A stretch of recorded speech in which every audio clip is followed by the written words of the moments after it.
নমস্কার, নতুন একটি ভিডিওতে আপনাদের সকলকে স্বাগত জানাই। প্রতিদিনকার মতো আজকের সকালটাও খুবই ব্যস্ততার মধ্য দিয়ে কাটবে, কিন্তু আজকের একটু সুবিধা হলো আজকের রান্নাটা না এখন আমাকে করতে হবে না।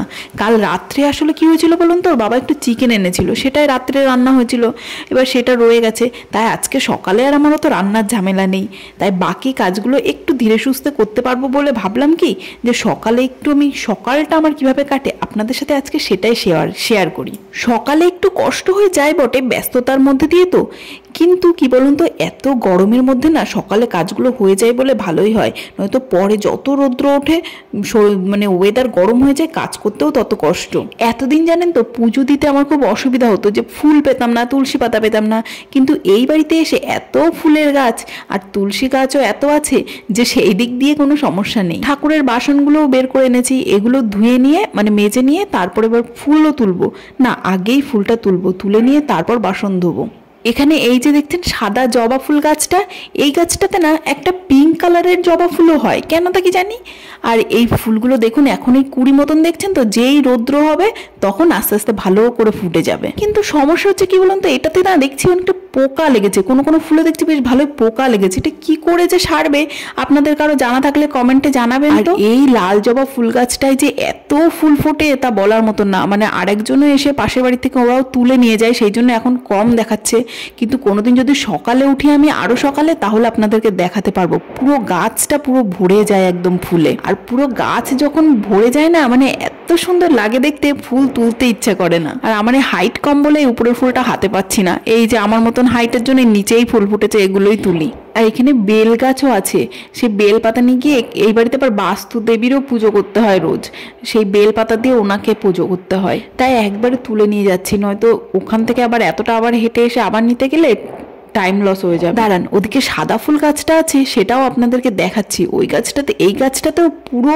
ভরে থাকে, এখান থেকেও ফুল তুলে নিয়ে গেছে, তাও এই সাইডটা আছে আমার জন্য এই সাইডটা রেখে যায়, তো এই সাইডটাতেও প্রচুর আছে। কিন্তু আমার না বেশি ফুল তুলে নিলে ভালো লাগে না, গাছে যত ফুল থাকবে ততই দেখতে সুন্দর লাগে, ওই জন্য আমি কম মানে মোটামুটি তুলি, তাও যেটাই তুলি সেটাই আমার অনেক বেশি হয়ে যায়।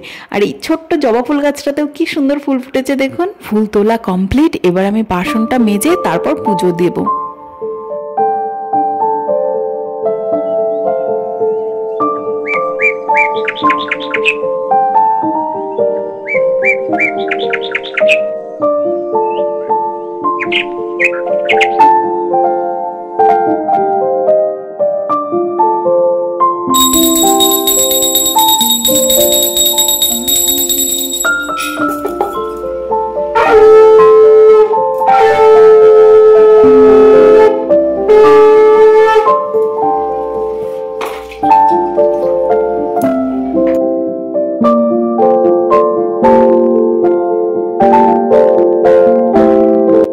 এখানে আসার পরে জানেন তো, এই সামনের বাড়িটায় গরু আছে, সেখান থেকে একদম খাঁটি দুধ পাওয়া যায়, তাই ওদের বাড়ি থেকেই দুধ নিয়ে আসি। আর আগে যেখানে থাকতাম সেখানে তো মানে সাদা জল যেটাকে বলে সেই রকম পাওয়া যেত।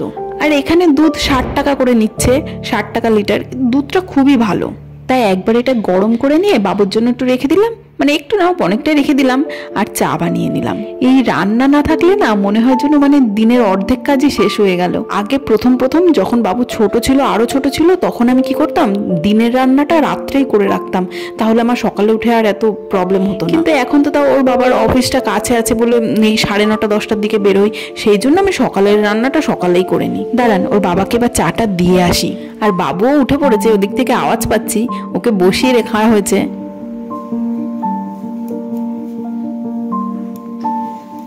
এটা নিয়ে খেলা করো পাপা। ওটা কি হলো মুখটা?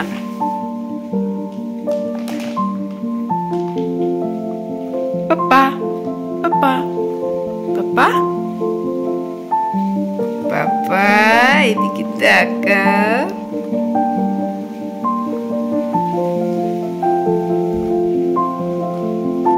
কালকে রাত্রে যে রুটি বানিয়েছিলাম, এবার একটু রুটি ছিল 2-3টে, তা আমি ভাবছি চা দিয়ে খেয়ে। কার কেমন লাগে জানি না, কিন্তু আমার তো বাসি রুটি দিয়ে চা খেতে বেশ ভালোই লাগে। দেখছেন ছেলেটা হাঁচি দিল, মানে এখন ওয়েদারের এত গন্ডগোল হচ্ছে, কখনো গরম আবার কখনো ঠান্ডা, মানে বৃষ্টি হওয়া মতন হচ্ছে মাঝে মাঝে, সেই জন্য মেঘলা করছে আর ওয়েদারটা আবার ঠান্ডা হয়ে যাচ্ছে আবার গরম পড়ছে, এরকম হচ্ছে। ওর জন্য রাত্রে ফ্যান চালানো থাকে তো ছেলেটার বোধহয় একটু ঠান্ডা ঠান্ডা লাগছে নাকি।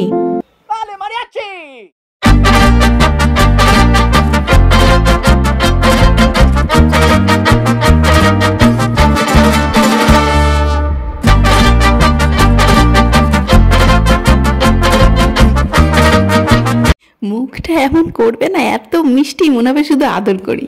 এবার ওকে খাইয়ে দিয়েছি, বিস্কুট খাইয়ে দিয়েছি, দুধ খাইয়ে দিয়েছি, আবার একটু ঘুমাবে। এই যে এটা হচ্ছে ঘুম থেকে ওঠার পর, ঘুমানো হয়ে গেছে, এবার স্নান করতে হবে। কি পাপা? আর বাইরে না এখানে অষ্টম প্রহর হচ্ছিল একটু দূরে, সেখানে আজকে হচ্ছে ধুলোটো বেরোবে, সবাই বেরিয়েছে এখন, আর বাজি ফাটাচ্ছে কি বাইরে। বাবা দেখবে তুমি, চলো আমরা জানলা দিয়ে দেখি, ওই যে ধোঁয়া উঠছে ওখানে বাজি ফাটাচ্ছে, আর ওই রাস্তা দিয়ে আমাদের এই বাড়ির সামনে দিয়ে আসবে। এই যে আসছে ওরা।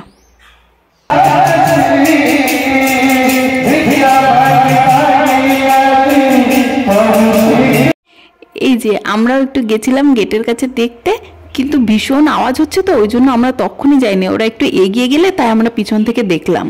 চলুন আমরা দুজন মা ছেলে মিলে তাইরে নাইরে করে দিনটা কাটিয়ে ফেলি। আপনারাও সকলে ভালো থাকবেন, সুস্থ থাকবেন, আর ভিডিওটা কেমন লাগলো কমেন্টে অবশ্যই জানাবেন।